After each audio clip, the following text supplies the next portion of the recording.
Personne ne te le dira. Mais certaines femmes prient en silence pour que tu ne découvres jamais ta vraie puissance. Parce que si tu ouvres vraiment les yeux, si tu comprends ce que Schopenhauer a révélé, alors tu vas arrêter de courir après celle qui joue avec ton esprit et tu vas commencer à attirer celle qui respecte ton âme. Dans cette vidéo, je vais t'expliquer pourquoi certaines femmes ne veulent surtout pas que tu te connaisses, que tu t'élèves et que tu deviennes libre. Si tu te sens perdu face à leur silence, leurs contradictions ou leurs tests émotionnels, si tu veux redevenir un homme lucide, fort, stable et inarrêtable, reste jusqu'à la fin.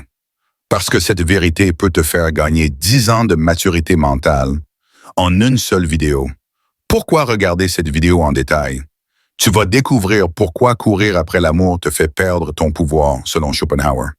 Ce que les femmes ressentent vraiment face à un homme qui se connaît profondément. Comment passer du statut de gentil garçon qu'on ignore à celui d'homme magnétique qu'on respecte. Les clés du optimisme pour ne plus jamais souffrir en amour comme avant. Et pourquoi le véritable pouvoir d'un homme ne vient ni de son physique, ni de son argent, mais de sa liberté intérieure. 1.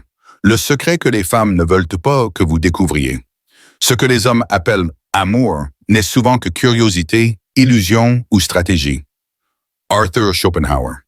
Pourquoi tant d'hommes souffrent ton amour? Pourquoi tombent-ils dans des relations toxiques? Pourquoi se sentent-ils trahis, incompris ou utilisés? Parce qu'ils cherchent quelque chose qu'on ne veut pas qu'ils trouvent. Parce qu'ils ignorent une vérité que certaines femmes préfèrent qu'ils ne découvrent jamais. Et cette vérité, Schopenhauer l'a mise sur la table sans filtre, sans maquillage. Un homme lucide est un homme dangereux. Schopenhauer, l'un des philosophes les plus radicaux de son temps, affirmait que la femme est avant tout guidée par une force puissante, inconsciente et biologique. La volonté de vivre. Selon lui, les femmes ne cherchent pas l'amour romantique, idéaliste, pur comme on te l'a enseigné dans les contes ou les films. Elles cherchent d'abord un homme utile à leur survie, à leur confort et à leur sécurité émotionnelle et sociale. Et devine quoi? Ce mécanisme fonctionne mieux quand tu n'en as pas conscience. Car un homme conscient de cette vérité, un homme qui comprend que l'amour peut être un marché caché, un échange subtil d'intérêts, un homme qui sait que la gentillesse seule ne garantit rien, ce genre d'homme devient incontrôlable. Et c'est pour cela que certaines femmes préfèrent que tu restes dans l'ignorance. Tant que tu cherches à plaire, à faire plaisir, à être l'homme parfait, tu es maniable. Tu donnes sans poser de questions. Tu pardonnes sans poser de limites. Tu acceptes ce qui ne te convient pas par peur de perdre son affection. Mais dès l'instant où tu vois clair, dès que tu comprends que l'attraction n'a rien à voir avec ton amour pur, tout change. Tu ne cours plus après. Tu observes, tu choisis, tu te recentres, et là, tu deviens un homme libre. Le pouvoir de l'illusion, Schopenhauer disait que la femme incarne l'illusion parfaite, douce, belle, séduisante. Mais cette douceur, selon lui, cache un instinct brut, une volonté de capter l'attention, les ressources, le temps, l'énergie d'un homme.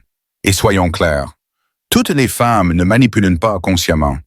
Ce n'est pas une attaque contre les femmes. C'est une analyse des dynamiques inconscientes. Et Schopenhauer voulait simplement que les hommes sortent de l'illusion. Tu crois que l'amour est inconditionnel? Faux. Tu crois que le sexe est une preuve d'amour? Faux. Tu crois que donner plus te fera aimer plus? Encore faux. Tant que tu crois à ces mensonges, tu vis à genoux. Tu espères, tu mises, tu surinvestis. Et à la fin, tu te retrouves brisé. Et tu ne comprends pas pourquoi. Mais si tu ouvres les yeux, si tu vois le jeu, alors tu redeviens souverain. Et c'est ça que certaines femmes ne veulent pas que tu trouves. C'est ça qu'elles craignent vraiment. Elles ne craignent pas que tu sois méchant, froid ou distant. Ce qu'elles craignent, c'est que tu ne sois plus dépendant.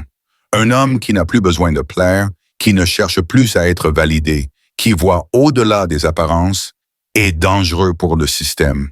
Il devient imprévisible. Il attire sans supplier. Il parle peu, mais agit fort. Et surtout, il sait quand partir. Et ça, c'est insupportable pour une femme qui base son pouvoir sur la manipulation émotionnelle. Un homme libre. Un homme libre ne peut pas être contrôlé par le sexe, les compliments ou les menaces de départ. Il reste s'il le veut. Il part quand il l'a décidé. Et ça, c'est un pouvoir immense. Commentaire optimiste. Marc Aurèle, dans Penser pour moi-même, nous enseigne: ne perds plus ton temps à discuter de ce qu'un homme bon doit être. Sois-le. L'optimiste n'est pas un romantique naïf. Il ne croit pas aux promesses. Il croit en l'action, en la clarté, en la constance. Il ne cherche pas à plaire à tout prix. Il cherche à vivre selon la vertu, intégrité, maîtrise, vérité. Et cela change tout. Car quand tu vis comme un homme centré sur lui-même, tu deviens un pôle magnétique. Les femmes ne viennent pas parce que tu les supplies. Elles viennent parce qu'elles ressentent ton calme, ta force, ton autorité silencieuse. L'optimiste ne fuit pas les femmes. Il les comprend. Et parce qu'il les comprend, il n'est plus dupe. Et parce qu'il n'est plus dupe, il est enfin libre. Dis-moi en commentaire si tu as déjà vécu ce moment où tu t'es dit « J'ai tout donné, et pourtant, elle est partie ». Je réponds à tous les commentaires. Et si tu veux aller plus loin dans cette quête de vérité et de force intérieure, abonne-toi, like et partage cette vidéo à un frère qui dort encore. Ce que Schopenhauer et SC diraient aux hommes qui souffrent par amour. 2. Ce que Schopenhauer et SC diraient aux hommes qui souffrent par amour. L'homme qui souffre par amour est un homme qui ne connaît pas encore la vérité.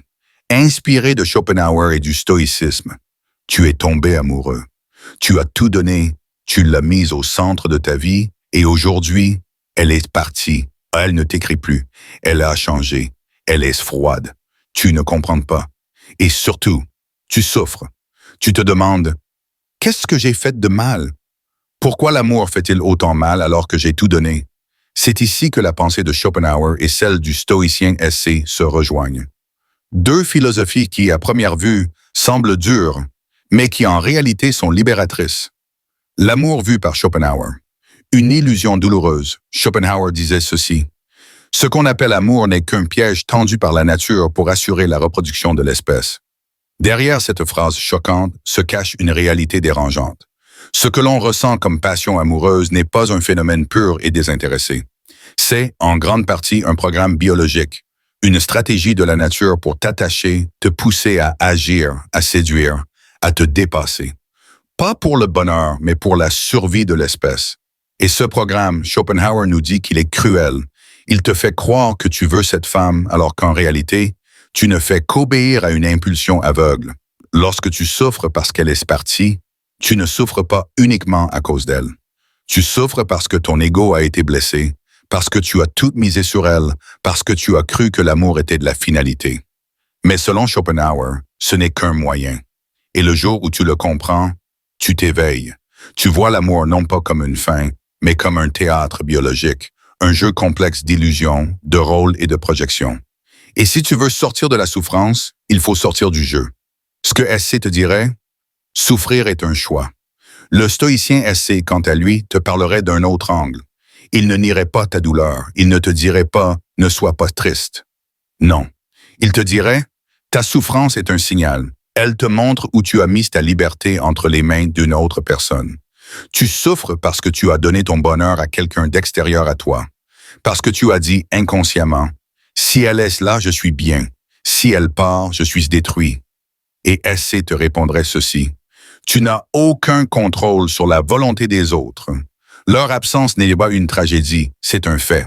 Ce qui est tragique, c'est de croire que ton bonheur dépendait d'eux.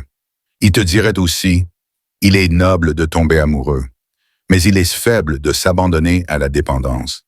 Et il t'inviterait à redevenir centré, à retrouver ton pouvoir personnel. Pas pour te venger, pas pour prouver à ton ex ce qu'elle a perdu, mais pour reprendre le contrôle de ton esprit.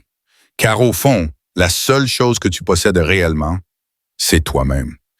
Et si tu ne t'appartiens plus, personne ne peut t'aimer de manière durable. Pourquoi tu dois souffrir pour te réveiller?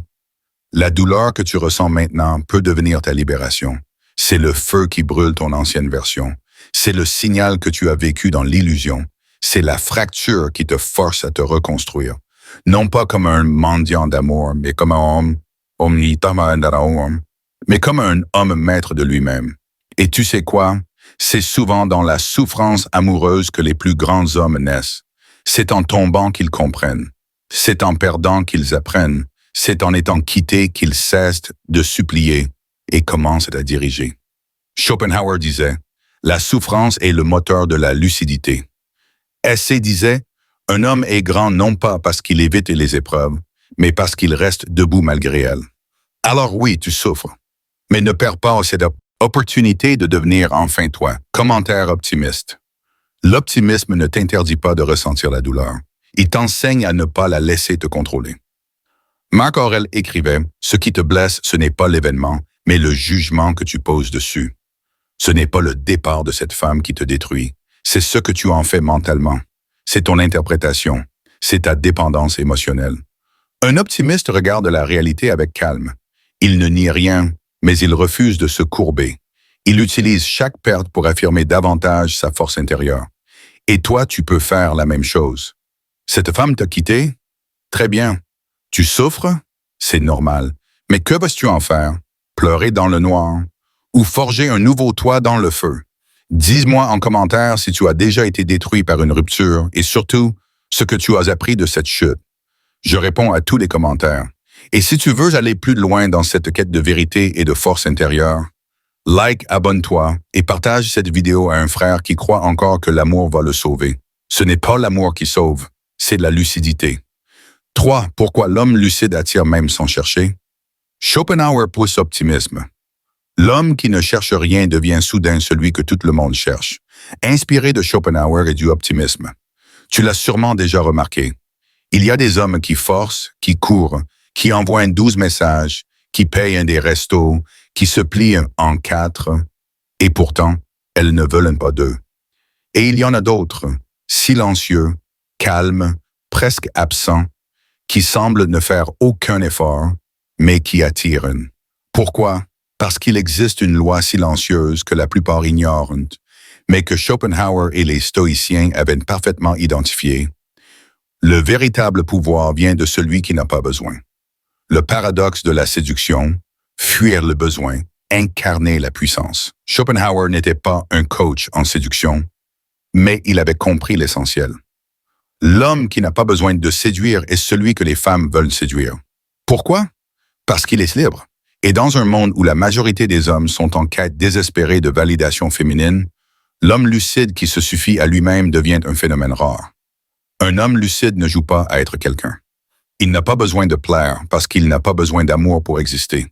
Il a de la valeur avant même qu'elle ne le regarde. Et c'est précisément cela qui déclenche une tension d'attraction naturelle. Les femmes n'attirent pas ce qu'elles contrôlent. Elles sont attirées par ce qu'elles ne comprennent pas encore. Et c'est ce que l'homme lucide a compris. Pourquoi il attire sans chercher? Parce qu'il a compris plusieurs vérités essentielles. 1. L'amour n'est pas une quête, c'est un bonus. Il ne cherche pas à être aimé, il cherche à se construire. Et s'il rencontre une femme qui respecte cette construction, elle peut entrer dans sa vie. Mais il n'a pas besoin d'elle pour se sentir complet. 2. Le silence est plus puissant que la plainte. Il n'écrit pas 12 fois quand elle ne répond pas. Il ne réclame pas d'explication. Il laisse le silence parler, parce que son temps a de la valeur. Et les femmes sentent ça. 3. Son but est plus grand que la conquête.